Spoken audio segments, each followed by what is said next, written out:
that ability to not pass judgment on what comes out of their mouth is a future invitation for them to share more news with you. Great.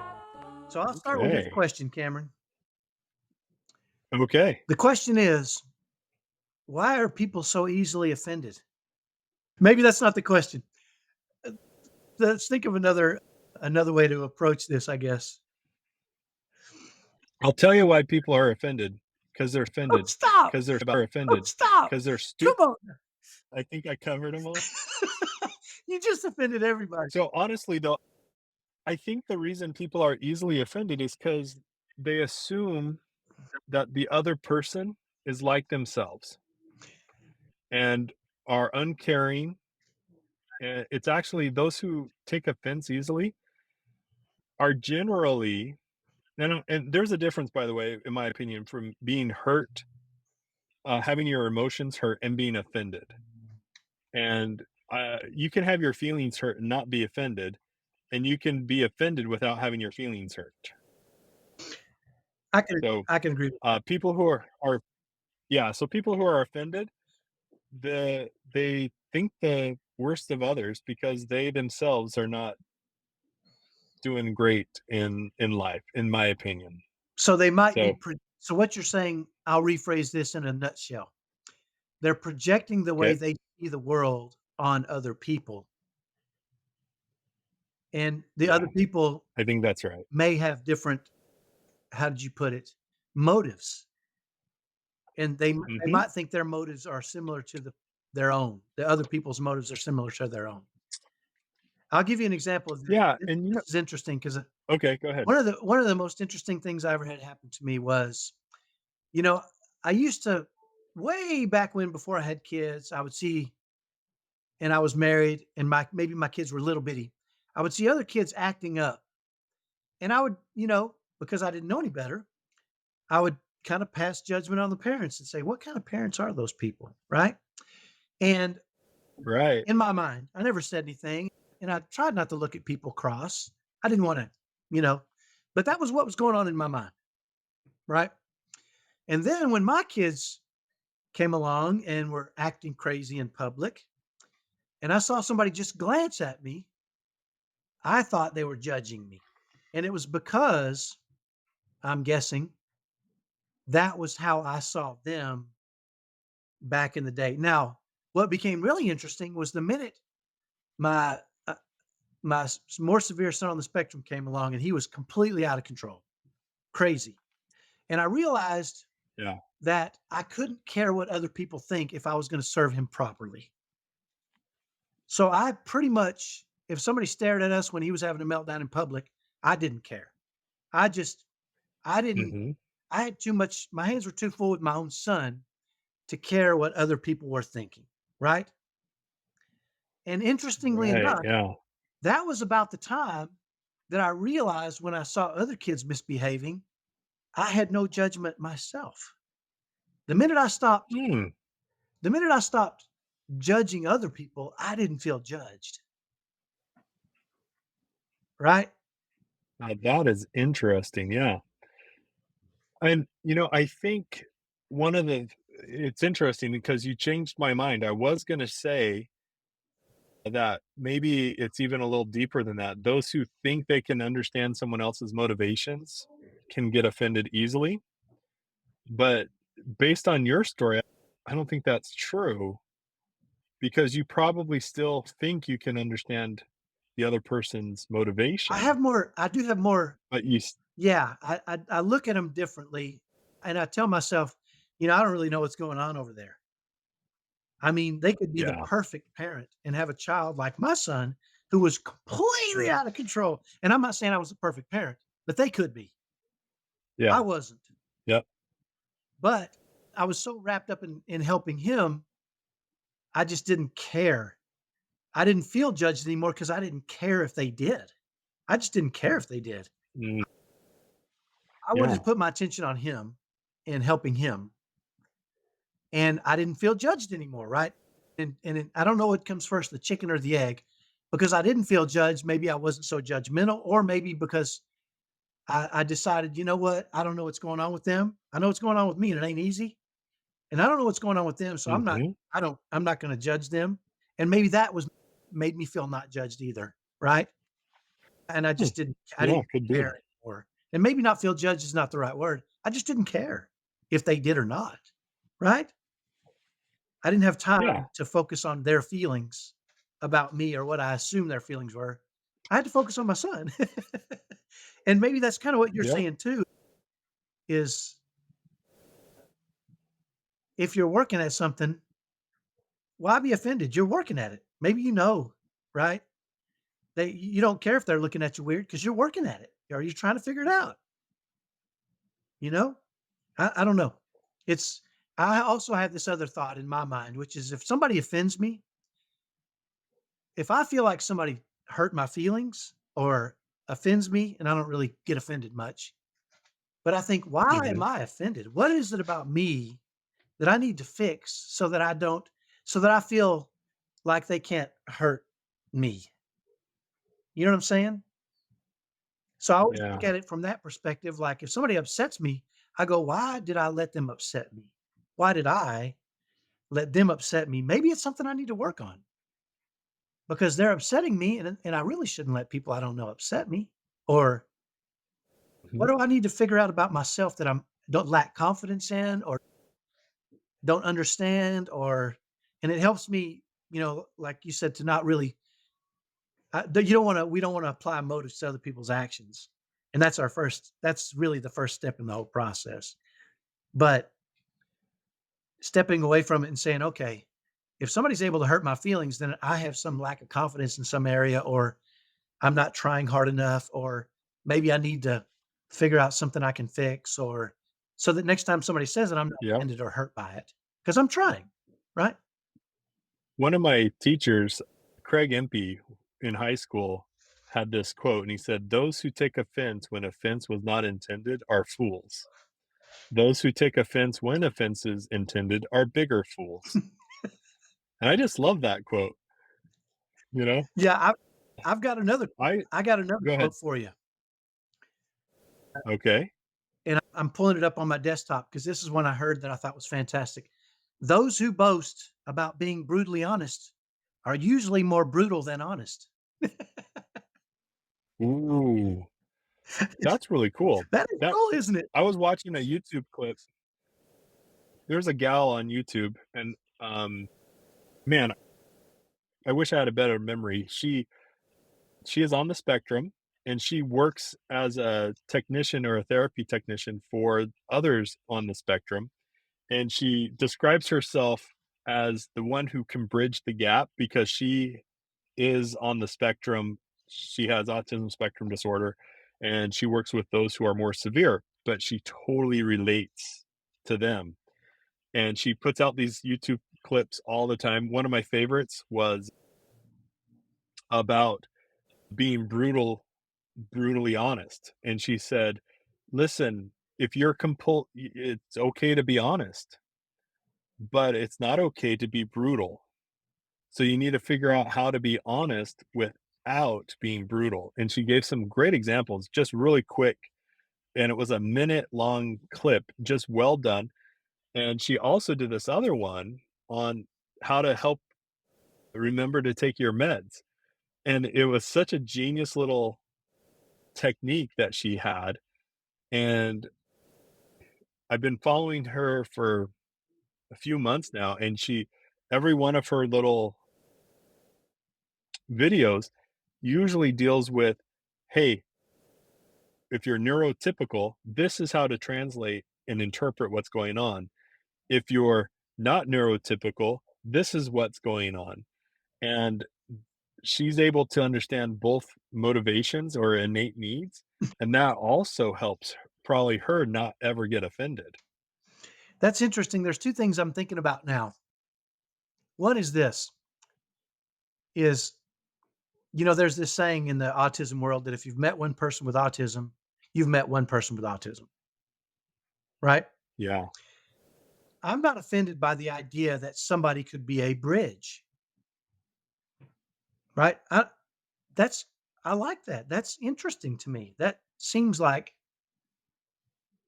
That could make perfect sense to me, right?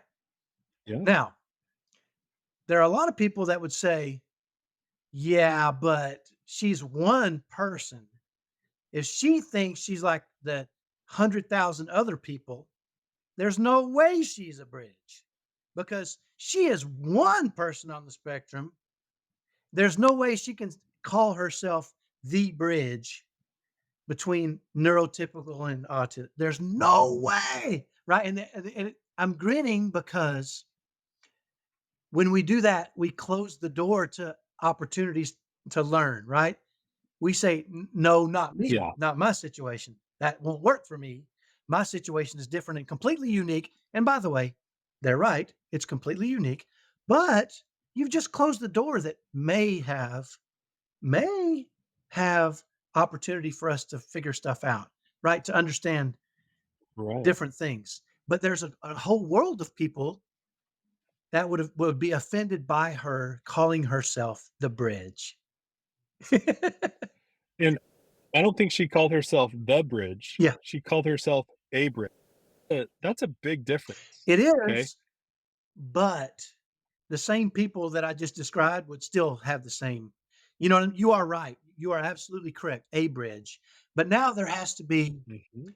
a million bridges, and I have to find my bridge exactly for me to listen, right? If I take that approach. And the chances of that are very tricky. And I would say that they are correct for themselves. Yeah. It is not gonna work until they find the perfect bridge and pour them, and their life is gonna stink for a very long time because there is no perfect bridge except for Jesus Christ, and he's the best advocate, and if they're not willing to allow someone else to be a substitute or to stand as the lower light, one of my favorite hymns of all time is "Let the Lower Lights Be Burning," and it talks about the role of Christ up here, the bright shining light, and we might not be that bright shining light, but we can be the lower light. It's much dimmer, but it is still useful to help people orient and get closer to Christ because the if they can line up the bright light with your little meager dim light, that equals safe passage. And if someone says, "Hey, no, I want the brightest light and I want 2 bright lights," no, sorry. You're gonna be in a world of hurt as the wind starts to toss the seas. You're gonna be capsized. This So, this is a perfect segue into what I really wanted to talk about. okay. Okay, because what I'm gonna do is upset some people because I'm gonna challenge subconscious thinking. Okay. Okay. And I'll start by you and I. One of the things I wanted to talk to you about was you had mentioned your wife said something about you one time. Uh-huh. And what was it, Cameron? She says a lot of things about me all the time. So what is it that, I'm talking about you're referring to? how you are a robot with your emotions. That specific. Oh, Yeah. right. Yeah. Yeah, so she used to yeah, she said that I'm a robot and I don't have emotions. Yes. And I definitely have emotions. Okay. I just sometimes I can't express them the way that she would recognize them, nor are sometimes it's not appropriate for me to allow them to dictate any type of reaction because the situation demands emotionless action. And this is where it's going to get interesting. Okay. Because my wife, Okay. I used to be accused of being cold for the exact same reasons that you just described. Okay. My Okay. wife said, "You're cold and unfeeling." And I said, "No, I have emotions. I just am more conscious of how just what you said. You said it beautifully, right? You said sometimes my emotion that I'm feeling is not going to be productive in this certain situation, and I don't express the emotion, right? Yep. Because I realize that's a problem. I have that emotion, okay? I'm not, but me not expressing it in that moment, she would say, "You're cold," right? And I would say, "No, I'm not cold. You're a robot. You don't have emotions." And I would say, "Of course I have emotions." And she would say, "No, not healthy. You're sticking them all in a box and you're suppressing and you're going to explode and kill something or someone or my wife knew me before, Oh, yeah. right? And I would say, "No, I'm not. I just am I don't want to let every emotion I have come forth freely with right?"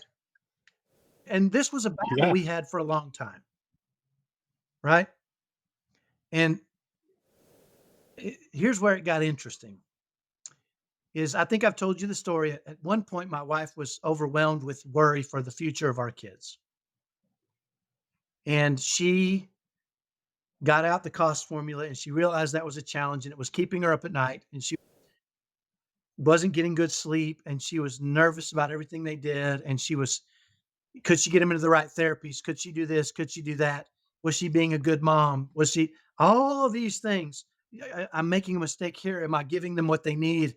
All these things were creating this world of fear and concern. And it was causing her physical problems as well as a lot of emotional problems, right?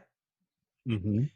And I've told you one day I came home and she just had a grin on her face and she had taken the cost formula and created a strategy for herself she called good versus evil. And she basically decided which emotions led her away from God and which emotions led her towards God. And she consciously made an effort when when she was challenged by the bad emotions or the emotions that were unproductive. She made a conscious effort to identify those and then flip the switch and focus on the opposite emotion, right?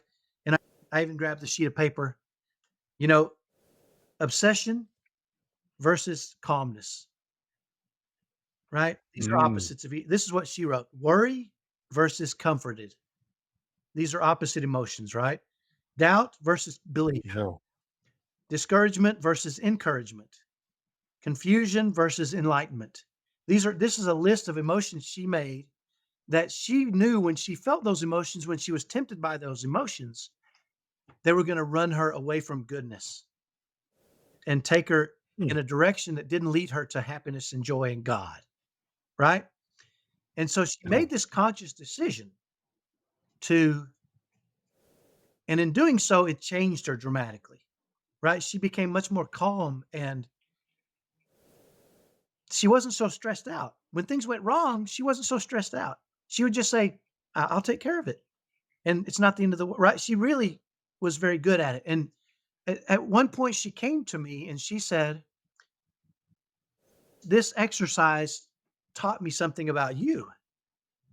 And I said, "What did it teach you about me?" And she said, "Well, what it taught me was that I was calling you cold because you were managing emotions and I couldn't. And it felt virtuous for me to call you cold instead of me learning how to manage my emotions." Whoa. Now, Wow. this is a kick in the face to a lot Yeah. of people, right? Emotions are so powerful and in a not good way. Okay. And she said, "I realize you're not cold. You're just not just letting your emotions take over. But I thought you were suppressing everything because I couldn't not let my emotion take over. So I thought I was Right. virtuous because my emotions were real. You were not virtuous because your emotions were being suppressed and you were going to explode." She said, "That's not what I learned." Yeah. She said, "You don't fly off the handle." She said, "I can tell you're mad, but you don't succumb to that emotion, right? And just so we all know, let's be totally transparent here. Number one, we should all be accountable, 100% accountable to ourselves. And what I mean by that is we should give ourselves a lot of grace. Okay? Because none of us gets it right all. That's interesting. None of us Okay. gets it right all. We want to be our very best at managing ourselves and our emotions and how we handle things. And so we Yeah. want to be 100% accountable for what we do and how we do it. But at the same time, we have to realize that we won't be perfect, that we will make mistakes over and over, and we will need to give ourselves tremendous amounts of grace. Okay? So 100% That's awesome. accountability plus grace, is a good I think is a good mix, right? Because Yeah. occasionally we're gonna lose it. And it's easy for us to So say, "I'm a failure," or "I messed up and I'll never get this." What we should be saying is, "That's only occasionally," right? I'm focused on trying to be better. That's the grace part. I gotta give myself grace. yeah, and I like that. That falls into one of my definitions of kindness. Kindness is treating somebody with the understanding that where they are today doesn't mean that they're going to be there down the road. And so if you're kind to them, that means you're going to give them that grace to change and to become better. And if you're kind to yourself, you're going to give yourself that opportunity. And I love that, Kyle. Though, if you're going to hold yourself accountable, you also need to give yourself grace. And I would propose that it's actually more important to strive to become better than it is to be perfect. And the difference that we all have the natural inclinations to do things, and everybody is different in how much of a burden some things are as opposed to another. And I have relatives who are in 12-step programs for different addictions, and I've accompanied them, and I found it extraordinarily beneficial to myself, the 12 steps, and I wouldn't be able to rattle them off, but a lot of the first stuff, the things that they're trying to get the and I don't know if this is the first step or maybe it's the first 3, but it's the acknowledgement that I don't have complete control over myself. And so I need to give myself some grace. And it's almost that acknowledgement that I can't be perfect in overcoming this addiction, that I have to rely on an outside power. And then thus you know what? It's okay that I'm not perfect yet, but I'm going to strive. I'm going to strive for that abstinence or whatever the 12-step program talks about. So it's very interesting to hear you talk about it, associate it with addiction, not the emotional outbreak, but just getting better in something that might feel uncontrollable to you, whether that's a eating disorder or a drug addiction or alcohol or sex or gambling. There are so many things that we all get to deal with that are different for one another.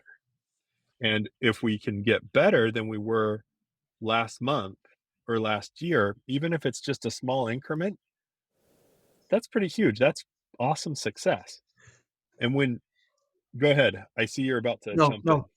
Well, I think that the cool part to me about this whole thing was, and it made me start to question, my wife, when she said, subconsciously, you were unvirtuous because you were not an emotional being. And I was Yeah. virtuous because I was an emotional being, and emotions are power. Emotions, we are built with emotions. That's how God built us. For us to suppress our emotions is God, what God gave us is not good, right? That was her original thought. Yep. But then when she came back and she said, wait a minute, I've turned something that I should be working on into a virtue for me and a vice for you, right? And I didn't even think about this. This There didn't you cross go. my mind. I'm just trying to do my Yeah. best, you know? I'm not at all. But it made me start to question what are the things, and by the way, this is hard. For this is gonna be hard to hear. Oh, yeah. This is gonna be hard to hear for some people, and that's why when you said that, when you said what you said, I thought, "Wow, that is so familiar to me with my wife because she used to claim that too, right? Until Yeah. she came to these conclusions." And what it made me do is say, "What in what areas am I picturing a virtue in myself because I'm shaping it a You certain." can I share one of those Yeah, that I had? yeah, So, I have 2 older brothers, Brian and Eric, and I looked up to them, literally in for a long time, and then I passed one of them as far as height goes, but in life, I was able to watch the way that they were choosing to live life, and I admired different parts of it. My oldest brother, Eric, he took such great care of things. I remember he had a pair of gloves, and he kept them nice for years, and I would lose them. I'd be like, "Where'd my gloves go?" Right? Anyway, so I looked up to him for a long time. My second oldest brother, Brian, looked up to his ability to be a leader. He was extraordinarily fun loving, but also driven by moral virtue. And that combination of moral fun is something I've just never gotten down. It's one of the things I admire about you. You have moral fun. You enjoy and embrace things that are fun as long as no one's going to get hurt too bad. It's legal, ethical, right? Whatever the legal, three moral, are. ethical, and nobody gets hurt too bad. Yeah.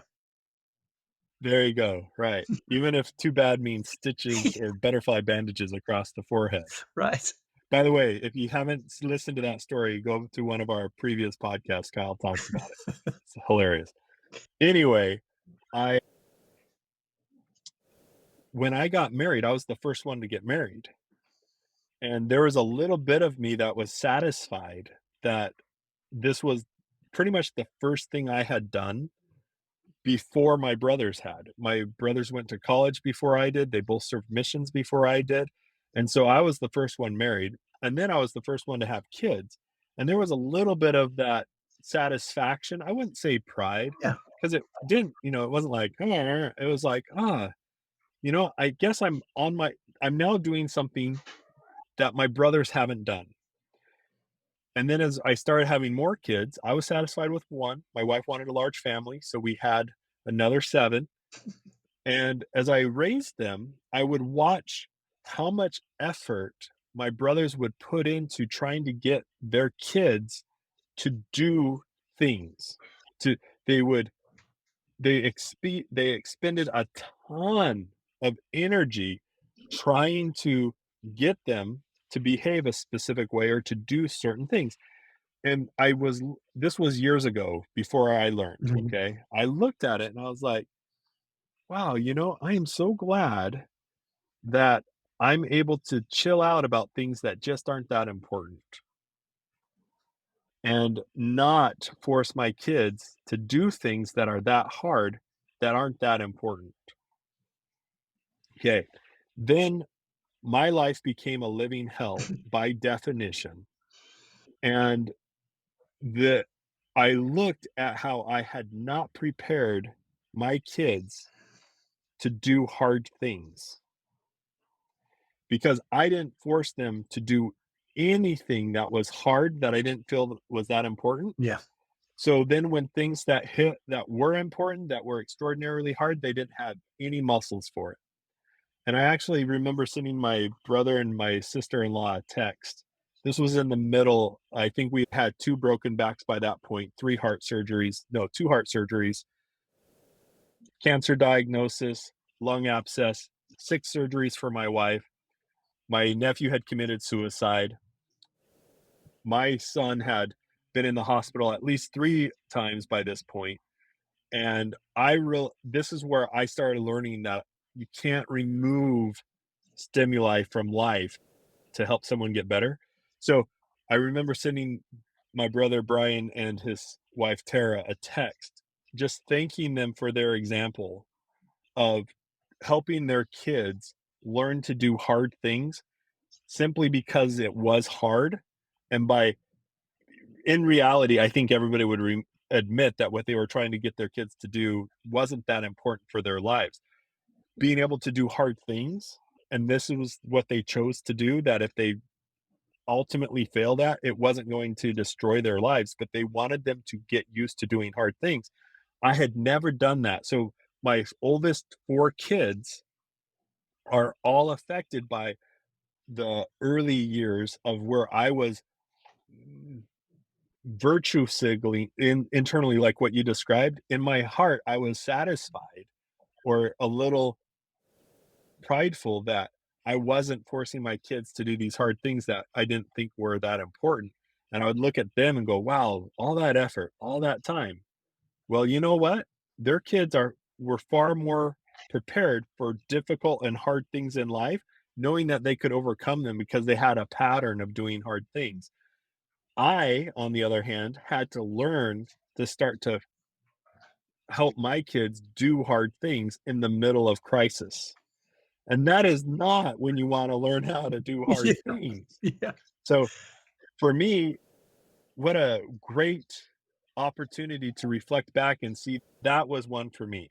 And it's only a couple years old now, right? I wanna go look at my texts and see when I sent it to him because it wasn't that long ago when I had that aha moment that I thought I was doing it the right way, and they were really expending a lot of extra energy that wasn't needed. And yet, you look at their kids know how to do and overcome hard things. And I wish I had done that for my oldest 3 or oldest 4. That's awesome. The oldest 3. Anyway, I wish I had done that for the oldest 4. What's funny is my youngest 4, they know the difference. I'm making them do hard things, and I still talk about it, I'm still kind, but I'm not going to continue to let the grass grow under their feet and make them think that life is a bed of roses and they don't ever have to do hard things because they will have to overcome hard things and adversity. Anyway, that's one example from my life where I had it wrong in my head and I was taking pride in something that was actually a vice. It wasn't a good thing for my kids. Here's the interesting question we have to ask ourselves after these conversations, right? Where Yeah. are we delusional? What right? I mean, Yeah. you know, where because we're all gonna be still figuring this out till forever, you know? Sure. And I'd rather listen to a podcast and have somebody tell me about their experience and how they suffered and then apply it, you know, Right. and say, "You know what? There's some truth in there. I think I'm gonna go to work." Or, "I need to pay attention to this and watch carefully." Or right? And I'll share one of the areas I think I had a moment that was very much like that for me too, Cameron, is I had Oh, a yeah? good friend of mine who had some older sons that were doing some really terrible things. They were getting in a lot of trouble, right? And this friend of mine, I really liked him. He was a good man. I could see him struggling. And I came across a book, and in that book, it said it kind of explored the idea that if you make too much money, it can hurt your kids because you start buying your way out of problems and Oh, solving problems interesting. with money, right? And as I read this, I started thinking of my friend, and I'm like, wow, you know what? He could really use this information, right? And so I thought, how do I get this information in his hands without without saying, hey, yo, bro, the kid's jacked up. You make too much money. You're buying your way out of crap. I didn't want to say that. And I didn't know the details of his life, but it was mirroring this Sure. example, right? And I thought about it different ways. How can I get it in his hands? And I thought, well, he's just going to say that's not that. No, that's not my issue, right? That's not me, right? Yeah. And so I didn't ever present the idea to him, right? And And so I kind of let it sit for a little while, but it was on my mind and it kept going on my mind. And I went back and read it again, right? And the second time I read it, I tried to read it with an open mind, uh, and read it a different way. I don't know why. I just went back and said, I need to read Okay. this again, but I need to read it not thinking about my friend, right? And then I read it again and I thought, man, this is hard. I'm glad it's not me. I don't have this problem, right? Yeah. And in that moment, I had this aha, wait a minute. I just said he wouldn't accept the information because he would say, I don't have this problem. And I just reread it and I told myself I don't have this problem. I I'm him. You know what I'm saying? I just identified myself as the guy that I was saying is a knucklehead for not reading this because he's going to say he doesn't have the problem. I just Right. said it. I'm a freaking know it all. Right. And it made me change it. I said, you know what? I'm going to apply some of the principles they talk about in this. I don't make as much money as that guy, but I make more money than some guys. Right. And why not apply some of this stuff to myself right now? And what it did for me was really interesting. It helped me to start whenever I saw something that I thought could help someone else, I thought before I share it with them, I'm going to do it myself. Nice. Because the idea that this would help them, but I don't have that problem is really kind of a an awkward way to try to be improving yourself, right? Yeah. And so anytime Yeah. I think I would read about a subject that would remind me of a friend, or I would always go, okay, now that it's reminded me of a friend, I need to turn all my fingers and point them right back at me and say, if it'll help my friend, it'll help me, no matter my situation. I need to dive in, dig in a little deeper, and focus on me and how I can, right?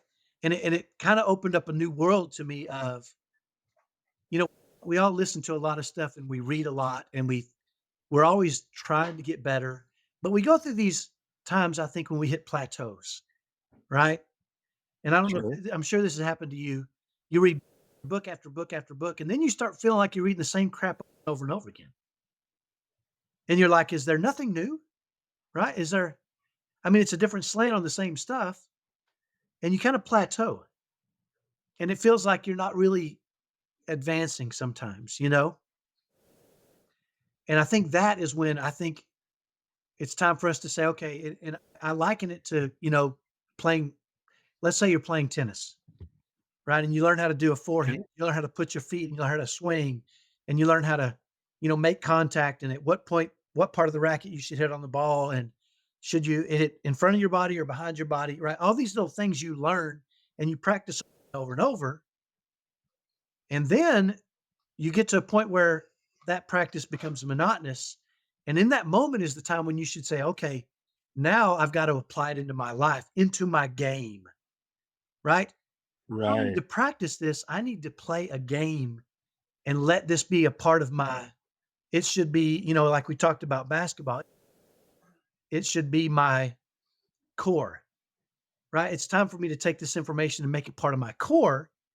And so when I'm in a plateau, it's time for me to take all that information I got and apply it to my life and make it part of me and apply it in my life specifically. And then maybe I'm going to find something new or different, right? But now when I get to a plateau, Yeah. I'm like, okay, I'm going to plateau. What is it I need to apply that I've learned that I haven't quite applied?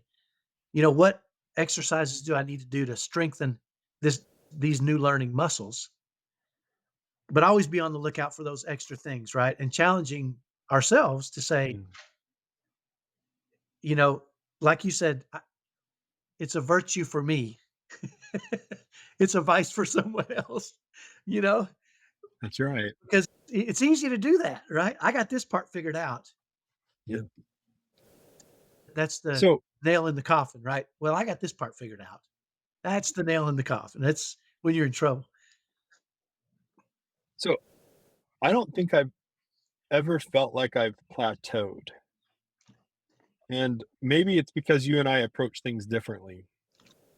Generally speaking, my list is infinite it grows longer before I can correct stuff. So I have things that I'm working on, and I have had times where I've paused in one area of my life because something else had to become a bigger focus. And it's not that I plateaued, it's that there was something more important or something I chose to focus on. And so I usually I'm very limited in what my focuses are. In other words, I don't try and eat an elephant in one bite. I don't even try and, I don't even cook up an elephant. I'm like, "Can someone else prepare that thing for me and serve me a plate, please?" I don't I'm not gonna try and tackle it. And s But a few times in my life, I've realized that what I was focused on wasn't what was most important for my growth. And the one time it was, let's see, Mary was 2, so this had to be close to 20 years ago. I had gotten out of the ac I g had gotten out of the habit of engaging at church, and w I simply would avoid engagement. It's not that I felt like God didn't exist or anything like that. I still believed in God. If people would pray, I would participate. If they asked me to pray, I'd participate, but I wasn't growing spiritually, but I was focused in on these other areas. I was trying to focus in on finances and stability for my family and all of these things that I thought were important. And I realized that because I had because I don't multitask, I uno task, but I switch as I need to. I had stopped engaging with gospel or spiritual things. I decided, you know what? I'm going to make spiritual things my focus. And so anytime an opportunity came up, I said yes, spiritually. And so the question was, will this help me spiritually? Automatic yes.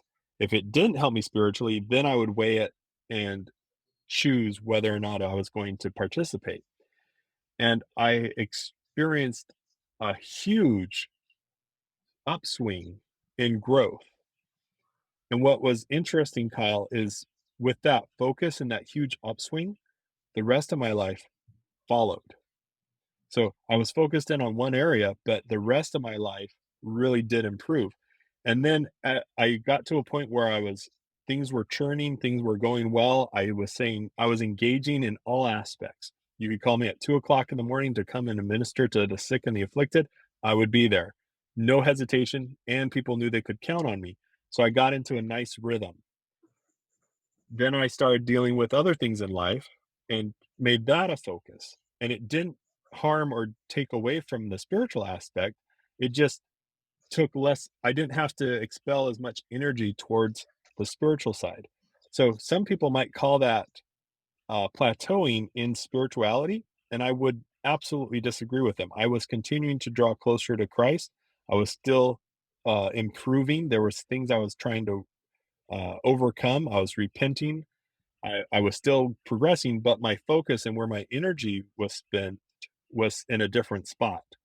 So, does d how does that fit into what you're talking about and plateauing and possibly, you know Well, I think what you just described, and maybe plateau isn't the great word for it. I think what you just described is an internalization, maybe, of something, right? And I'm a big fan of. I've always been the guy that pours all kinds of stuff in and then filters out what I'm focused. It filters everything out except for what I'm focused on, right? I'm a glutton for information Gotcha. to a point where Yeah. it's too much, right? It's just too much. But I feel like, we've talked about this before. If I go to church on Sunday, I want to walk away with an aha moment. And so I'm listening very carefully because I want to catch it. I know it's there. So I want to catch it, Mhm. right? So I'm pouring in everything, looking for the aha, that one moment, right? That I can walk away with and say, okay, I'm gonna write that down in my little book, and that's something I'm gonna work on. But I think what you're talking about is you're talking about leveling up. right? You level up spiritually, Yeah. and when you level up and it becomes internalized, that is your new baseline, right? That's what you're talking about. I like that. Yeah, Yeah. That is what I'm talking about. And I guess what it is perhaps I don't read as many books as you, and so I don't ever get satiated by the self-improvement stuff. I listen to a ton of podcasts and I listen to a ton or I watch a ton of videos and I read a ton of books with my ears, right? But I usually it's almost an instant thing. As it comes in, I go, "Important now? Nope," and it's gone. yeah, It doesn't distract me for a moment because I live such a I have some very specific priorities, and my flow chart, the way that my brain works, my little bit of tism is it it just flows down and moves and it goes quickly and you can throw almost anything at me and it's all principle based. So even if it's brand new and I've never touched it before, it goes both filters out and either gets kicked out or I start to work on it. right. I think mine works a little different in that that makes perfect sense, and I can see how that works for you, right? Yeah, for And me, for me, Mr. it's Robot, right? yeah, yeah, yeah. We have no emotions. No I emotions, think for cold, yeah, stone we're cold. cold. I think for me, it's and this is a this might be an area where I have what I believe is a virtue that might be a vice, right? Because I'm pouring it all in and I want the aha, right? And after you hear a Mm, bunch of stuff, aha is just, I want inspiration, right? I want a smidgen of inspiration that makes me go, right? That's the next thing. And sometimes I don't yeah, get that. I go to church and I don't get that aha moment, even though I'm pouring all kinds of stuff in and I'm not filtering, I'm listening for that one nugget. And if the nugget doesn't come or the nugget isn't present, I'm like, where's my nugget? I need a nugget. I'm looking to be inspired. I'm there listening to be inspired. I want my nugget. And for me, I think that's what it is. mm, It's maybe it's a difference in your gold comes in flakes and you filter all the flakes out yes, and it turns into a nugget, right? yeah, When you weigh it all, it's, an ounce. And I'm letting all the flakes go by, focused, where is the dang nugget? Right. And so oh, interesting, yeah, I go through these spells where I'm like, I haven't had a nugget in a long time. God, where's my gotcha, nugget? You know what I'm saying? And so I think sometimes yeah, when I go through that, what I don't want to do is say, I don't want to say I have to be inspired by a nugget. I want to say, what's going on in my life that I can focus on that gives me the juice so until the next nugget comes along, right? And so I want to go back to the basics of what I'm working on or whatever it is and try to internalize those things that I want to be part of my core, right? It's going back to the yeah, free throw line and the around the world over and over, you know, waiting for, the jumper from 30 feet that, right, that's beautiful. I don't know if I've said that well, but I think it's interesting that we have these different ways of absorbing things, right? Or finding those things yep, that affect us. Here's the cool part about it. What is it? Okay, I'm watching time because we want to stay within an hour here, don't we? yep, The cool part about it is it all comes back to emotions, right? It all comes back to I want to be I want to be juiced, right? Seeing 100 little tiny little flakes doesn't thrill me. I want to be thrilled. I'm the guy that I'll give you an example. I saw a good friend of mine at Walmart a couple nights ago, and he had his youngest daughter with him, who is now 17. He and his wife were there with his youngest daughter, 17. I said, "Are you a senior?" And she said, "Yeah." And I put my hand on my friend's shoulder and I said, "Dude, you're only like a year away from being an empty nester, right?" And I grabbed him and shook him. And I'm yeah, like, "Oh, it's so good. It's so awesome, man. It's so awesome." And he was standing there like, "What the crap?" And I was just thrilled because his wife is standing there. He's a good man. His wife is a great lady, and they're just about at a point where they're not going to have kids around anymore. And that I And the focus becomes 100% to them, to themselves, to each other. yeah, Oh, people yeah. focus totally and completely on each other. And I just got all excited and thrilled, and I started shaking him. Like, I grabbed his shoulders and was shaking him. And in that moment, I realized I'm an idiot. What he was wondering, why would you be so thrilled for that for me? But that knowing that he gets to do that, it gives me joy, like it's a nugget. I get to celebrate his nugget in that Yeah. moment, and I'm doing it because I need nuggets. Right? I want to feel those. Even if they're not yours, Yeah, and that's emotion. That was you know, pure. His wife looked at me like I was cuckoo because I'm cold and a robot. And I'm shaking him. I'm so excited and I'm bouncing around. That to me is was she probably didn't appreciate it. I don't know if they appreciated it or not. Right? But it wasn't about them. It was about me. It was about me expressing excitement for what I thought would be excitement for them. Now, it may not be excitement for them. Maybe they don't want their daughter to move out. I don't know.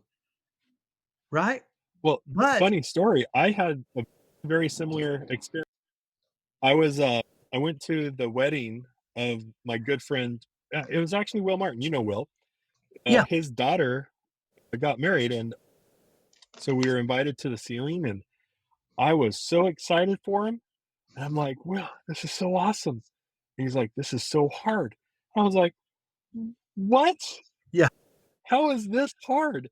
And it just I was celebrating his nugget, yeah, that he was like, "This is not a nugget, this is a dirt clod." yeah, yeah. And in reality, isn't that doesn't that just come full circle where we think we can interpret the way other people are feeling about a situation, and that ability to at to mislabel what someone else's the motivation and what they're feeling allows us to feel not contempt, hurt. What's the term? What am I looking for? Offended. Offended. Sorry. Yeah, Wow. Yeah, what happened there is I was watching my daughter get in the van in the camera. I was just like, "That's interesting. She's going to the back seat." But anyway, so they can get offended. We can get offended because we give someone something that is not true on the bad side. And in our 2 cases right here, we were excited. It was good from our perspective, so we weren't offended by it, but they might have been like, "No, this is horrible. I'm losing one of my daughters. I love her. I'm not gonna be able to she's gonna cleave unto her husband, and I'm out because it's cleave unto him and none else," you know? yeah. So, And it's that's fun interesting to because recognize that. because you know I have emotions, and I have big emotions, right? And sometimes my big emotions are nuts, right? I mean, the question becomes that experience with them got me closer to goodness and God in my mind, right? Yeah. Maybe not for them. I don't know. I thought about this all day, and I'm thinking I probably should call him and say, "Hey, I don't know if I should apologize or." And he's obviously going to say, "No, don't apologize. It was honest emotion. You were excited." And one of the things for me is I think I feel I'll never experience that, right? Yeah.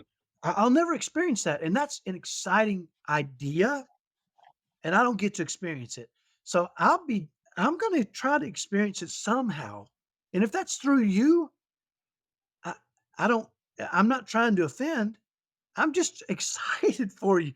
I want to feel excitement. And maybe that's the emotion that I Yeah. should learn to manage better. Maybe that's right, and that's the point of this whole thing is there are emotions that some may say I'm cold, and I may say, "No, I manage that Mhm. well." There are some emotions where they say, "He's nuts," and I would say, "No, I'm expressing that emotion to its fullest." Right? It's a mixed bag Right. for a lot of different people, right? The question, I guess, back to the original statement is how do we, how, I guess it's up to us to figure out, right, which emotions we need to temper and to manage. Which emotions should we let freely flow? How do we do those in a spirit of love? Emotions are from God, right? What all of them, they all come Okay, so here you go. from experience. Anything taken to an extreme can become a vice, except There you go. I haven't figured out how compassion can yet, but I'm still working on that. Yeah, Everything else I can get to be a vice.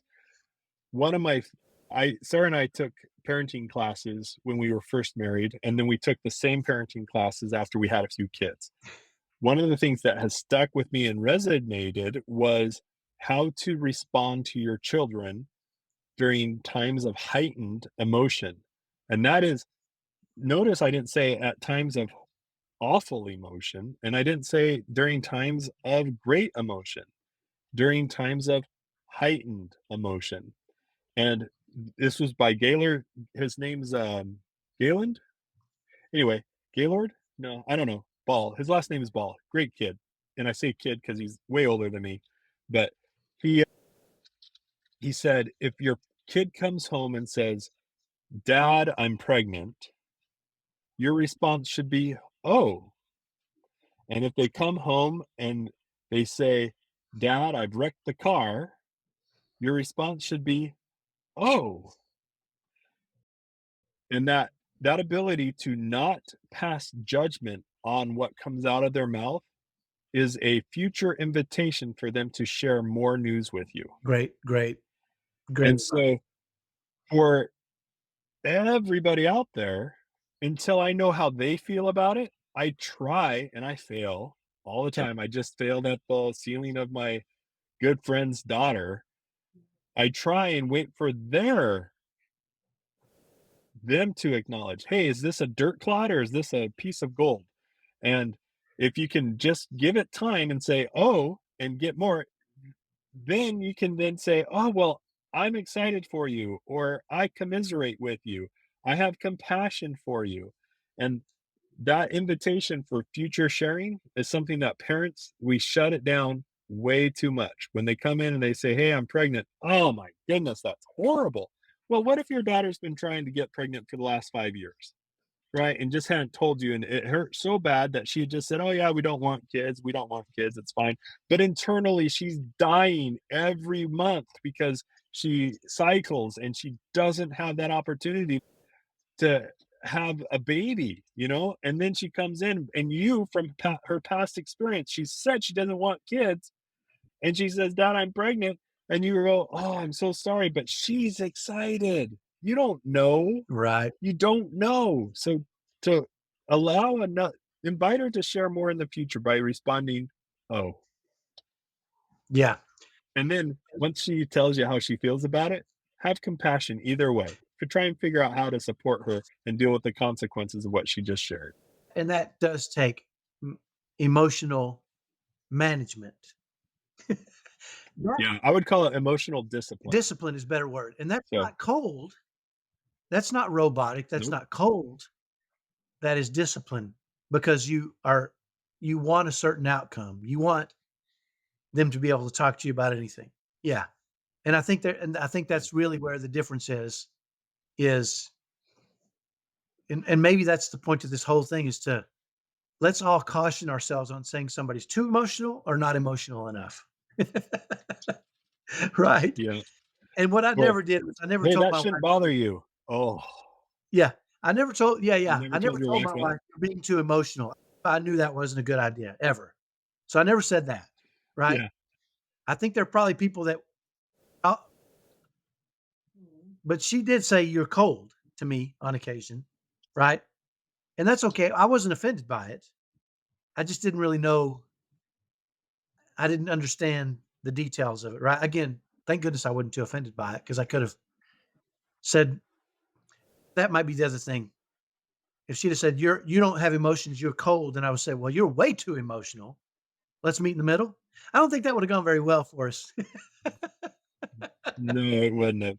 I'll tell you one thing, something I did do one time when Sarah was like, "You just don't feel the same way I do about things. You don't have that emotion. It's easier for you," right? Yeah. She said those words. So I took all the boxes off the shelves and I scattered them on the floor and I let her see the mess. Oh, I let her just see the turmoil internal. And then I immediately started boxing them back up and I said, "Now listen, I can let this stuff destroy me and not act, or I can manage, to use your words, or keep discipline and only have constructive responses to the emotions occur." And that might seem cold because I can't let just a little bit of the emotion out because it comes out in a flood, for me right. anyway, Right. until time has passed, and then I can show you the appropriate response based on a level that is constructive instead of it all gushing out at once. Yeah. You tell me, what one do you prefer? And she goes, I prefer the robot. I Yeah. was like, okay, Works good. somehow to work together that way, right?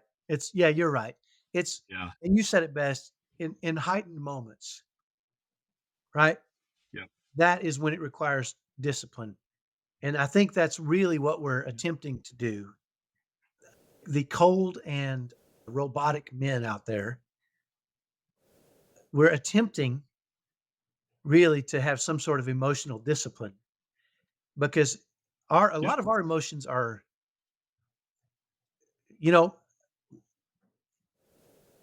I'll tell you, we violent, are angry, dangerous. mean. And we are dangerous. And That's if what we it is. allow our emotions to Yes. control Yeah. our actions, we will hurt people Yes. and do harm that cannot easily be repaired. Yes. And so I don't care if someone perceives me as cold or robotic or emotionless. I do care. I do care if they avoid me, because if I lash out, I can destroy people, whether that's verbally, physically, or emotionally. It is not a pretty sight. And so I work really hard at disciplining myself and only allowing the emotion to come out after it's safe. And I think you just reminded me of something my dad taught me when I was a kid, and I think it's part of this emotional discipline, right? It's I remember one time I was in an argument with my brother, and I said something not nice, and he pulled me aside and said, "We're not having that." And I said, "But it's true. It's the truth." And it was the truth. And I said, "You want me to speak the truth or you want me to lie?" And my dad, in his infinite wisdom, looked up a scripture, and I can't remember the scripture, but you'll recognize it. And it said, "That which doth not edify is not of God." He said, "Your goal is not to Yeah, tell the truth, it's to edify your brothers and sisters. If you can tell the truth, if you can edify with it.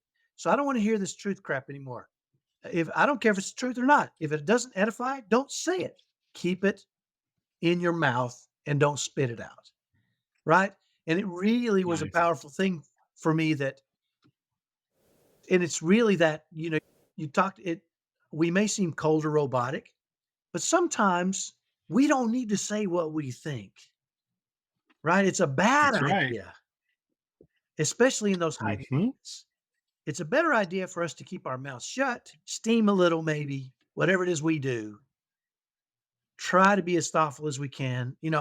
Shelly would accuse me sometimes. She would say, "You want to say something, don't you?" And I'd say, "Yeah, say it." And I'd say, "I'm not saying it." And she would say it. You're suppressing your emotions. I said, "You know what? It's not, I'm not saying it. It's not that I'm suppressing my emotions, 'cause I'm ticked. And I'm ticked. It's not, I'm not saying it. I don't need to say some things I shouldn't even think. I sure ain't going to say it." It's a bad idea. Yeah. Right. And you're right. Those things can do so much damage, right? Especially coming from when somebody who's supposed to love you says something harsh. It's horrible. It's really difficult. So It is. let's loop back around. The 2 points from this whole thing are, I would suggest, figure out why you're offended by something and fix you, maybe. If you're offended by something, figure out why you're offended. What is it about you that you're uncomfortable with or not happy with that's making you feel offended? Number 1. And you don't know people's motives. It may be some guy that walks up and shakes you because he's excited for you and you're offended. I was excited for my friend, right? And number Yeah. 2, we have emotions. We're just doing our very best to be good men and have discipline. Forgive us for our mistakes. Excellent way to send us that right there. Please forgive us. We're still working on the right amount. That's right. Give us some grace. Be kind. Allow us to be better next time. 'Cause we're trying. And if you want, ask us a week after the fact how we felt. We'll tell you. And because once the upheaval has passed, at least for me, I'm very good at expressing my words. Sure. Boy, in the moment, if I let a little bit out, it can be scary. And I've scared a lot of people in my day. So Yeah. I don't want to be that guy. I want to be the guy that people feel comfortable around. So, Yeah. all Perfect. right, Kyle. Awesome talk, man. Thank you. Thank you, Cameron.